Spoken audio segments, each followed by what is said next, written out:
Hello guys, welcome back to our channel, is our Family Bags. Once again, nandito naman po ako para ibahagi po sa inyo lahat tungkol sa mga collectible na barya saka collectible na banknotes. So yung tatalakayin po natin ngayon guys, nais ko lang po i-share ang bagong huli ni SR tungkol po sa 500 paper bill 500. So shout out po muna sa may-ari nito guys,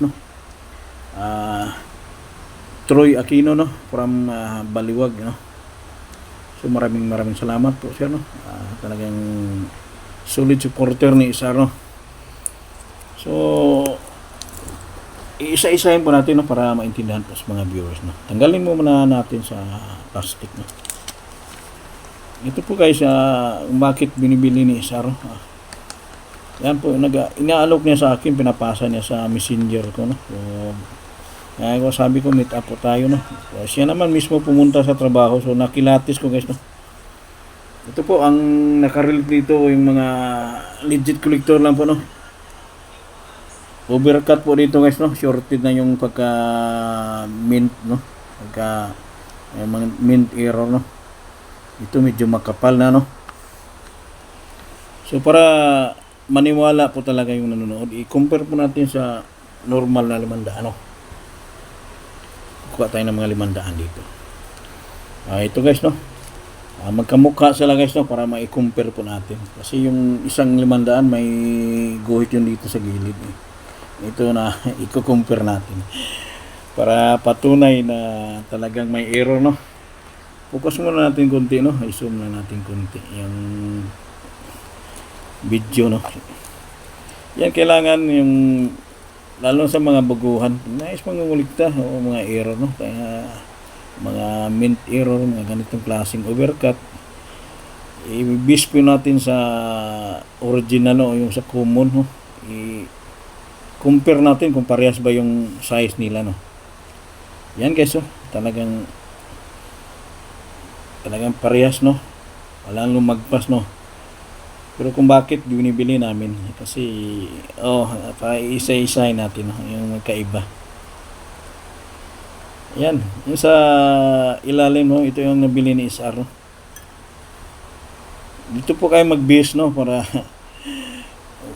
yung magkaiba, napaka-shorted na dito sa taas, overcut na, tapos dapat ganyan, ganyan talaga, ganyan yung size niya, yung dilaw na niya, na halos 1/4 na yung na cutting dito, yan, ganyan sana yung original printing niya, pero pag i-compare natin talaga sa size nila, talagang shorted na, yung isa, Ito ang original, ng normal na pagkakapal dito, medyo manipis na,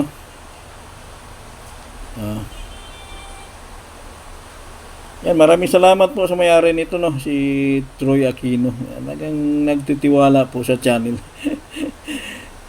Pinasa lang po sa messenger, kinlatis ko. Sabi ko, meet up po tayo para makilatis ko. Kasi mahirap na pag sa picture, kailangan yung personal, Pero talagang pasok talaga sa hinahanap namin, Yan, kahit anong mga paper bill, basta may error, wag lang yung mga common na sinasabi nila na mahal. Pag mga common o mga old bills, hindi yan umabot ng 1,000, Pero talagang binibili pa rin ni SR, pero hindi naman mataas. For collection lang namin, O depende sa inyo, pag gusto nyo ibenta, talagang papayag po kayo sa presyo namin. Numista price lang, kasi alam mo naman ang mga legit collector, hindi yan bumili na mataas. Hindi gaya ng mga vlogger, talagang mga galante yan, libo-libo. Kahit mga common, binibili na lang libo-libo, So iwan ko lang kung totoo. Yan lang po, Patunay na talagang legit collector po tayo. Hindi tayo basta-basta bumibiling common. Kasi, kumbaga, yung pagka legit namin, kumbaga parang negosyo yun eh. Buy and sell po tawag niyan, hindi po basta-basta bumili kaming mahal. Paano kami magkapag patong yan kung ibibinta namin, kung mahal na namin bili. Yan o. So, yan lang po ang content ko ngayon, no? Para matuto po kayo, lalo na sa mga baguhan. Palaging nanonood dyan sa Facebook. Palaging pinapaasa dyan. Binibili. Lalo na mga yung pinagkaguluhan ngayon, yung 1972. Wala pong katotohanan yan, guys. Jesus Mariusip. So, yan lang po, no? Thank you very much po sa inyong lahat. Lalo na sa mga solid supporters, solid followers. Tsaka yung talagang naniniwala sa channel namin. Shout out sa mga legit collector, Luzon, Visayas, Mindanao. Thank you very much sa inyong lahat, no? Yan, kahit anong mga scrap, pwede, bumibili po kami, mga scrap gold, scrap silver, no? May timbangan po si SR, may kiss-kiss po kami dito. Yung pampatak ko, nasa underwear ko yung pampatak, no? Lahat pwede kayo mag-alok.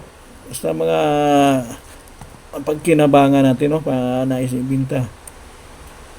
See nyo lang po sa FB channel namin, no? SR Family Vlogs. No? Yan lang po. Maraming salamat ulit. Thank you. Bye.